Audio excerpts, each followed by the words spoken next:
2022 को लेकर लगातार हम लोगों के बीच जा रहे हैं। इसी को लेकर हजियापुर मोहल्ले में हम मौजूद हैं। वाल्मीकि समुदाय के ज़्यादातर यहाँ लोग रहते हैं। सियासी माहौल जानने की कोशिश करेंगे और समाजवादी पार्टी और बीजेपी के बीच टक्कर है। तो आइए हमारे साथ जो मुद्दे हैं उनको लेकर जानेंगे और जानेंगे कि समाजवादी पार्टी से कि वो कौन चेहरा होगा जो मुकद्दर का सिकंदर होगा, जो सियासत की बाजी जीत जाएगा और जो बीजेपी को टक्कर दे सकता है। तो हमारे साथ आइए और लोगों से बातचीत हम करेंगे। मैं आपसे शुरू करना चाहता हूँ। आप सबसे बड़े हैं, बुज़ुर्ग हैं। 5-6 नाम आ रहे हैं सामने। डॉक्टर अनीस बेग का नाम सामने आ रहा है, कलीमुद्दीन साहब का नाम सामने आ रहा है, अब्दुल कय्यूम मुन्ना साहब का नाम, राजेश अग्रवाल जी 5 बार के पार्षद हैं। ये सब नाम सामने आ रहे हैं। किसको टिकट मिलना चाहिए जो बीजेपी से टक्कर ले सकता है? अनिल बेग को। क्यों लगता है अनीस बेग को? बहुत ही अच्छे हो। अच्छा, बहुत ही फर्स्ट क्लास इनका। अच्छा, और जो भी हो वो तो ये कहूँगा अनिल बेग को ही डाल। अच्छा, अनीस बेग को टिकट मिलेगा तो अच्छे टक्कर देंगे। बहुत अच्छी टक्कर देंगे और देते चले आए। अच्छा, पूरी उम्मीद है उनकी टिकट? पूरी उम्मीद है। अच्छा, अब मिलेगा उन्हें टिकट। अच्छा, चलिए मैं आपके पास, आप थोड़ा सा आगे आ जाएं। नाम क्या है आपका? मेरा नाम शेरा है। शेरा नाम है। शेरा भाई, मैं आपसे ये जानना चाहता हूँ कि 5 नाम मैंने बताए, इसमें आपने सब कुछ दिया। समाजवादी पार्टी से टक्कर है, इसमें किसको टिकट मिलना चाहिए? अनिल बेग को। अनीस बेग को। अनीस बेग से कैसे परिचित हैं आप? ऐसा है, वैसे तो मैं जानता हूँ नहीं, लेकिन जब मैं जैसे गिर गया था तो मेरी चोट काफ़ी आ गई थी सर में जी। तो सर उन्होंने बेचारों ने मेरी आधे से आधा पैसा बचा दिया। अच्छा जी, सस्ते में इलाज किया? जी जी। अच्छा, तो और डॉक्टर भी हैं फिर? डॉक्टर हैं तो डॉक्टर के बीच टक्कर भी अच्छी होगी। जी जी अच्छा, तो माहौल उनकी तरफ है, अनीस बेग को जी टिकट जी, मिलना बिल्कुल चाहिए। माहौल उनकी तरफ है। अच्छा, हाँ। चलिए ठीक है। मैं आपके पास आना चाह रहा हूँ। नाम क्या है आपका? कुलदीप वाल्मीकि। कुलदीप वाल्मीकि। कुलदीप भाई, मैं ये जानना चाहता हूँ कि आपने सारे नाम तो सुन लिए हैं, सारे नाम जाने पहचाने हैं। डॉक्टर अनीस बेग 2012 में एक बार चुनाव लड़ चुके हैं बीएसपी से। बेग अस्पताल है उनका। मजा। क्या माहौल लगता है उनके बारे में?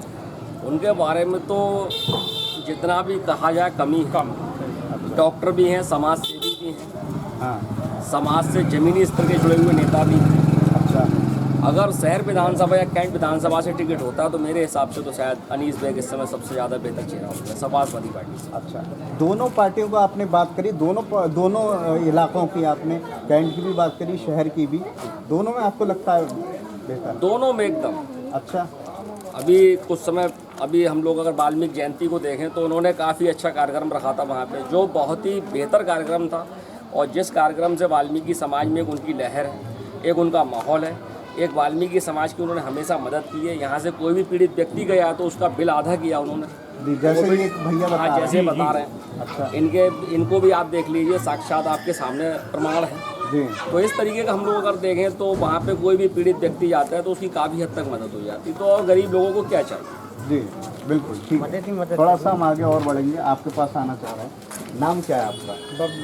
बबलू। बबलू भाई, आपने सारे नाम सुन लिए होंगे। समाजवादी पार्टी और बीजेपी की भी टक्कर मानी जा रही है। कौन ऐसा चेहरा लगता है जो बीजेपी से टक्कर ले सकता है? हमारा फुल सपोर्ट है डॉक्टर साहब को है। अच्छा, अनीस बेग साहब। क्या वजह लगती है अनीस बेग साहब? ये उनके कारनामे बहुत सुने। अच्छा, देखे भी हैं और सुने भी। अच्छा, इसलिए हमारा फुल सपोर्ट अनिल बेग को। 2012 में बीएसपी से एक बार चुनाव लड़ चुके हैं। बेग अस्पताल है उनका। इस साल उनका पूरा संभव है। अच्छा, इस बार पूरी संभव है उनकी, और जहाँ तक है वो कामयाबी रहेगी। अच्छा, इतना कॉन्फिडेंस है आपको? जी हाँ, कंपटीशन है क्योंकि उन्होंने अच्छा काम करा है। अच्छा, चलिए मैं आगे बढ़ता हूँ।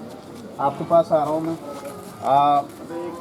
आपसे शुरू करूँगा। पहले बुजुर्ग आते हैं, उसके बाद हम लोग आते हैं। 5-6 नाम आपने सुन लिए हैं। तो डॉक्टर अनीस बेग हैं, कलीमुद्दीन साहब हैं, विनय श्रीवास्तव जी हैं, राजेश अग्रवाल जी हैं। किसका माहौल अच्छा लगता है? मुझे तो कलीमुद्दीन का अच्छा लगता है। कलीमुद्दीन का अच्छा लगता है। अच्छा, क्या वजह मानते हैं? वजह ये है कि उन्होंने हमेशा साथ दिया है हमारा। अच्छा, और विकास किया है शहर के अंदर। अच्छा, अभी तो उनके पास कोई ऐसा पद नहीं है, वो तो एक टीचर है। पद नहीं है तो कब तक उसके उपरांत भी विकास किया है। अच्छा, हाँ जी। चलिए ठीक। जानना चाहता हूँ सर आपसे कि किस तरह की स्थानीय परेशानी है जो 22 के चुनाव पर असर करें? ऐसा यह परेशानी है। ये देखिए, वाल्मीकि समाज के लिए बीमारियों का अड्डा बना रखा है। अभी यहाँ गेट खुल रहा है आपका, जी, डलाव घर बनाया गया है श्री गौतम जी के द्वारा प्लांट। अच्छा। इनको कोई और बस्ती नहीं दिखी, दलित बस्ती दिखी, इस साले को बीमारी में झोंक दिया है। अभी कोरोना से सही से निपटे नहीं है ये लोग। इन्होंने बीमारी की जड़ यहाँ लाद के खड़ी कर। कई बार यहाँ पे शिकायत भी करी गई, कोई सुनवाई नहीं है। यहाँ सभासद हैं बाबा के हरनाम दास जी, उनसे कहा गया, बोले भाई इसमें तो करोड़ों का प्रोजेक्ट लग चुका है, लेकिन इसमें होना कुछ नहीं है। बताइए हम कहाँ किससे और शिकायत करें। कई बार विधायक जी से आप? विधायक जी से भी कहा, हाँ। विधायक जी भी कोई मतलब सुनते पे ही नज़रअंदाज कर दिया गया इसको। अच्छा अच्छा। मैं अब ये जानना चाहता हूँ कि 2022 के चुनाव सिर पे हैं, समाजवादी पार्टी और बीजेपी के बीच टक्कर मानी जा रही है। कुछ नाम सामने आ रहे हैं जो मैं गिनाता चलूँ कैंट सीट से। पहला नाम जो है वो एक बार चुनाव लड़ भी चुके हैं, डॉक्टर अनीस बेग हैं, बेग अस्पताल है उनका। इसके अलावा पवन सक्सेना जी हैं, इसके अलावा संजीव सक्सेना जी हैं, अनुराग सिंह नीटू हैं, ये समाजवादी पार्टी से हैं। बीजेपी से जो हैं राजेश अग्रवाल जी को हैं। इसके अलावा डॉक्टर प्रेमेंद्र महेश्वरी जी हैं और भी नाम सामने आ रहे हैं। आप पार्टी को किस, जो स्थानीय मुद्दे बहुत अहम है, ये मुद्दा चुनाव पर असर करेगा? ये बिल्कुल करेगा, इनके वोट पे असर करेगा। ये समझिए दलित समझ के इन लोगों ने दलित एरिया में ही डलाव बना दिया गया। कहाँ कहाँ यहाँ कूड़ा आएगा, कितनी प्रकार की बीमारियाँ फैलेंगी, ये बिल्कुल असर पड़ेगा। ये देख लीजिए कितनी घनी आबादी में इन्होंने बीमारी का अड्डा दे दिया। जी जी। अच्छा, तो मैं आप इससे जानना चाहता हूँ, ये सब जो स्थानीय मुद्दे हैं, ये समाजवादी पार्टी को क्या ताकत देंगे यहाँ? बिल्कुल ताकत देंगे अगर वो सुनेगा हमारे। मतलब बीजेपी में सुनवाई हो ही नहीं रही है। आप समझे, रोड लाइट देख लीजिए, आप रोड देख लीजिए, बिल्कुल खस्ता हालत है। और रही से इन्होंने डलाव यहाँ बना के और अपनी बुरी हालत कर दी। वो बच्चे छोटे छोटे बच्चे हैं, घनी आबादी के बीच में ये डलाव घर जो बनाए गए, सरासर गलत है। अच्छा, यहाँ के लोग नाराज हैं। आपने समाजवादी पार्टी का जिक्र किया, आखिरी बात जानना चाहता हूँ, ये जो मैंने 5-6 नाम गिनाए, इनमें से कोई एक ऐसा कैंडिडेट आपको लगता है जो बीजेपी का मुकाबला कर सकता है? बीजेपी का भी कहना तो मुश्किल है, क्योंकि जीत हार तो अलग की चीज़ है, तो अभी मैं रिजल्ट नहीं दे सकता। अच्छा अच्छा, चलिए धन्यवाद। आप भी कुछ 2 शब्द रखें अपने। चलिए मैं आगे बढ़ता हूँ, थोड़ा सा आपके पास ही आना चाहता हूँ। परिचय दीजिए पहले। मैं ब्रजेश कुमार, यहाँ माधोवाड़ी का रहने वाला हूँ। अच्छा अच्छा। ब्रजेश जी, मैं ये जानना चाहता हूँ कि जो अभी भैया ने बताया कि बड़े स्थानीय मुद्दे बड़े हैं, में एक यहाँ बड़ा प्लांट लगाया गया जिसको लेकर विरोध भी है, किस तरह का? ये विरोध नहीं कह सकते, ये हम लोगों की जन समस्याएँ हैं। और जन समस्या भी इसको लेकर है कि ये जो यहाँ जो लगाया गया है प्लांट, ये घनी आबादी में नहीं होता, क्योंकि इससे पहले फरीदपुर में भी लगाया गया था, तो वो वहाँ से बंद किया गया। जब इतनी दूर जो आबादी से दूर बंद किया गया और ये घनी आबादी में यहाँ प्लांट लगा दिया गया है, क्या हम इंसान नहीं है या हमारा कोई बच्चे जो आज हम उनको उज्ज्वल भविष्य की कामना करते हैं, तो क्या वो बीमारियों से ही पैदा होंगे, बीमारियों में ही पलेंगे और बीमारी में ही मर जाएंगे? तो जो भी सरकार है, हमारी उनसे विनती है, हमारा विरोध नहीं, क्योंकि हम विरोध के लिए नहीं है, हम लोग सहयोग के लिए बने हैं। क्योंकि ये वाल्मीकि समाज बहुत कोमल दिल का होता है, ये कोई विरोध नहीं करता है, लेकिन अपनी समस्याएं रख सकता है, तो हम अपनी समस्याएं रख रहे हैं। ये जो यहाँ प्लांट लगाया है, ये गलत है, बहुत गलत है। घनी आबादी में नहीं होता है। जब इसकी मशीनें चलेंगी तो ये जिसका प्रदूषण फैलेगा वो हमारे फेफड़ों पे, हमारी और जो भी बॉडी के पार्ट्स होते हैं उस पर असर करेगा। और हम लोग जो कहते हैं धीरे धीरे जो स्लो पॉइजन होता है, उसकी तरीके से ये हमें लगाया गया है। धीरे धीरे हम बीमारियों से पीड़ित होंगे। इससे पहले बैल पोलियो था, हर घर में आप कॉलोनी में सर्वे करके देख लीजिए, बीमार आपको मिलेगा।